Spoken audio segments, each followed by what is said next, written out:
Today's video is about my station and how I like to set up during a makeup application. As a makeup artist, sanitation is extremely important.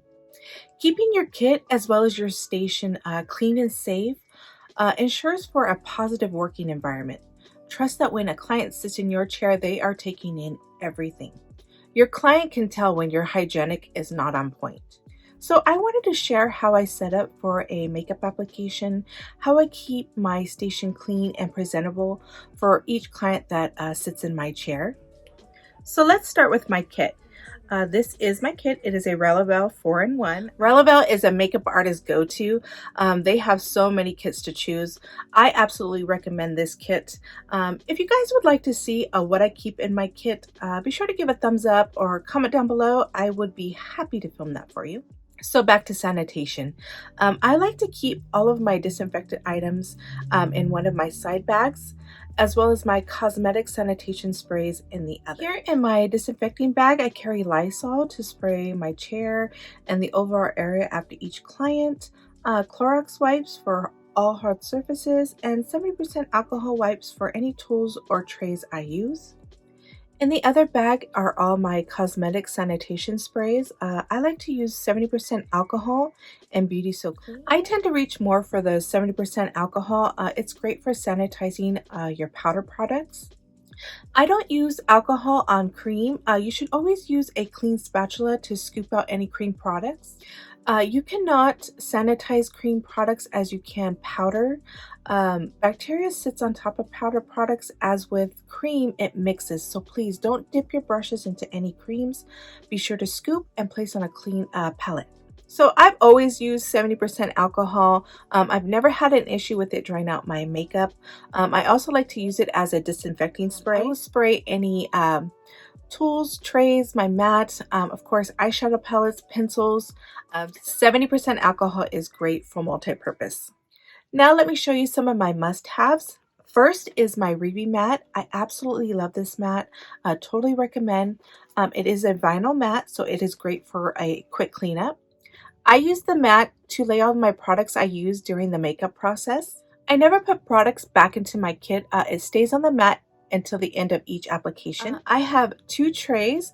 One holds all of my tools, and the second tray I put all of my dirty products I've used. I set it aside so that way I can sanitize before I put back into my kit.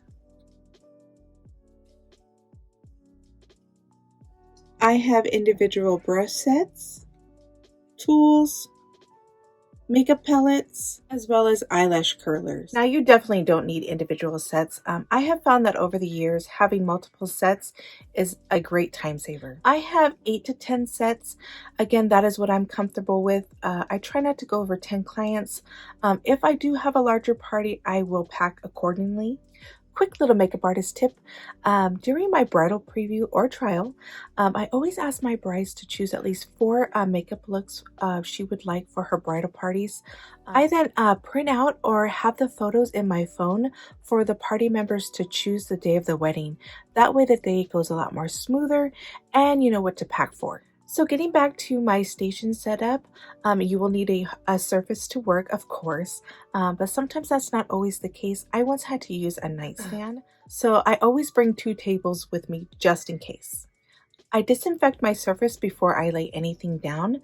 Next would be my Rebbe Mat, my hand sanitizer, my disposables, my trays. I take a palette, my brushes, my tools, my brush holder. Now I will not open any items such as brushes or tools until my client is in my chair. Once they are seated, I will then open my tools and arrange on one of my trays. Each client will also get 2 makeup sponges. I like to work around my mat. So let me show you how I arrange my items. So this is my setup. This is how I normally work. I kind of like to work in a half circle, so that way I'm constantly moving in one direction.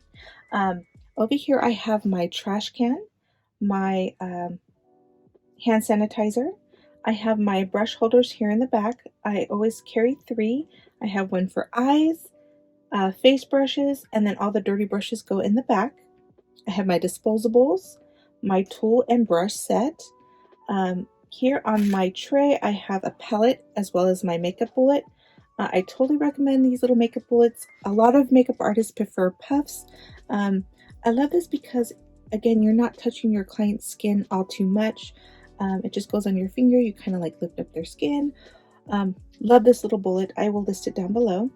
I have my little eyelash curler, my skincare kit, as well as my makeup kit. Again, I'm framing my mat. Any products I pull out of those kits will stay here on the mat after each application. Once I am done, I will then put all of the dirty products into the other tray.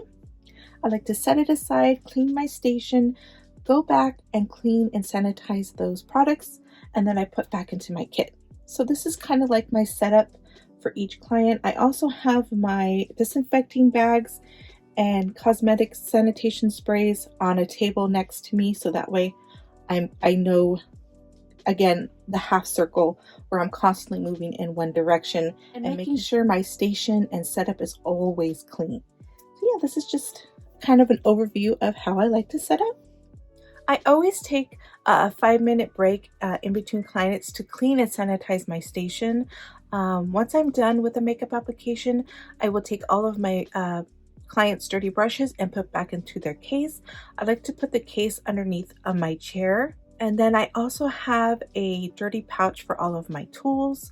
I also like to empty the trash bin in between my clients. And when I'm done with my last makeup application, I do a quick cleanup, pack, and then once I get home, I will sterilize my tools, deep clean my brushes as well as their cases. I also disinfect my kits top to bottom. I'm very thorough when it comes to my kit.